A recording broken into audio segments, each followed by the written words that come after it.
जोहार आप सभी को। मैं कीर्ति तुलिका, वाणिज्य शिक्षिका मनोहर लाल अग्रवाल, सरस्वती विद्या मंदिर इंटर महाविद्यालय लोहरदगा स्वागत करती हूँ आपका आज की इस वीडियो में। आज इस वीडियो में हम अध्ययन करेंगे प्रबंध की विशेषताओं के विषय में। तो आइए देखते हैं प्रबंध की विशेषताएं कौन कौन सी है, क्या है। जो प्रबंध की पहली विशेषता है वह है प्रबंध एक उद्देश्य प्रधान क्रिया है। जहाँ उद्देश्य नहीं होते हैं वहां प्रबंध की कोई आवश्यकता नहीं होती है और उद्देश्य की प्राप्ति के लिए प्रबंध आवश्यक है। आप किसी भी ऑर्गेनाइजेशन में चले जाएं, चाहे वो व्यावसायिक हो अथवा गैर व्यावसायिक हो, वहां कुछ उद्देश्य होते हैं और उन उद्देश्यों की प्राप्ति के लिए प्रबंध की आवश्यकता होती ही होती है। इस प्रकार ये जो प्रबंध है एक उद्देश्य प्रधान क्रिया है। प्रबंध के द्वारा ही जो ऑर्गेनाइजेशन है, जो संस्था है, उसके उद्देश्यों की प्राप्ति संभव हो पाती है। अगली है प्रबंध एक सामूहिक क्रिया है। प्रबंध का जो कार्य है किसी एक व्यक्ति के द्वारा नहीं किया जाता। यहाँ कुछ लोगों का एक समूह होता है जो मिलकर के ये कार्य करते हैं।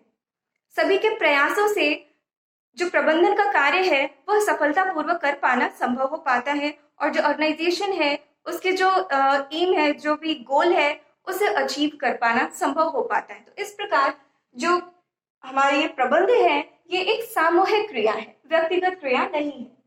तीसरा है प्रबंध मानवीय प्रयासों से संबंधित होता है। प्रबंध एक ऐसा कार्य है जहां कुछ लोग प्रयास करते हैं और उनके प्रयासों का जो परिणाम होता है वो हमें इस प्रकार मिलता है कि उनका जो प्रयास है उसके द्वारा हम किसी भी संस्था के उद्देश्यों को, वहां के लक्ष्य को प्राप्त करने में सक्षम हो पाते हैं। तो इस प्रकार हम देखते हैं कि प्रबंध में मानवीय प्रयासों को प्राथमिकता प्रदान की जाती है, अतः ये मानवीय प्रयासों से संबंधित होता है।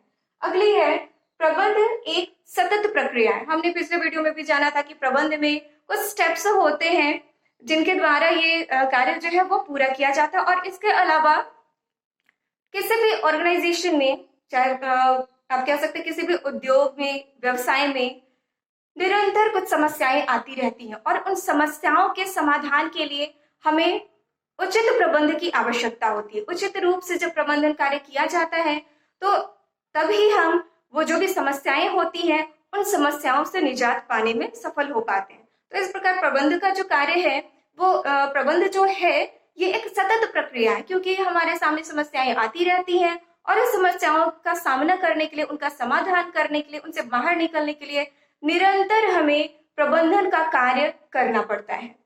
अगला जो है वो है प्रबंध सार्वभौमिक क्रिया है। सार्वभौमिक मीन्स यूनिवर्सल। ये एक ऐसा कार्य है जो आपको हर कहीं देखने को मिलेगा। आप किसी भी फील्ड में चले जाएं, आपको प्रबंध की आवश्यकता होगी। जहां उद्देश्य है वहां उस उद्देश्य की प्राप्ति के लिए प्रबंधन का सहारा लिया जाता है, प्रबंधन का कार्य किया ही जाता है। तो इस प्रकार हम देखते हैं कि प्रबंध जो है एक सार्वभौमिक प्रक्रिया है, सार्वभौमिक क्रिया है। अगली है प्रबंध एक सामाजिक क्रिया है।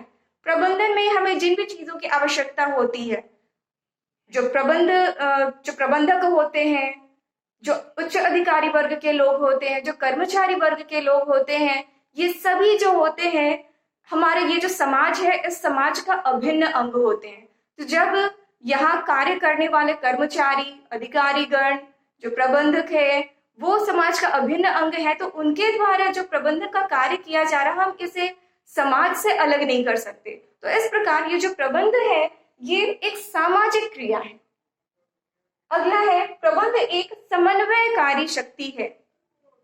समन्वयकारी शक्ति इसलिए है क्योंकि यहाँ पे इसके अंतर्गत जितने भी कार्य किए जाते हैं उन सभी कार्यों में समन्वय स्थापित करके, एक कोऑर्डिनेशन बना करके और फिर वो जो ऑर्गेनाइजेशन है, जो संगठन है, उसके लक्ष्य की प्राप्ति की जाती है। लक्ष्य की प्राप्ति को प्राप्त करना संभव हो पाता है। तो इस प्रकार प्रबंध जो है एक समन्वयकारी शक्ति है। तो इस प्रकार हमने जाना कि प्रबंध की कौन कौन सी विशेषताएं हैं। आगे हम कुछ और विशेषताओं, कुछ और बिंदुओं पर बात करेंगे, लेकिन आज के लिए बस इतना ही। मिलेंगे फिर अगले वीडियो में, तब तक के लिए धन्यवाद।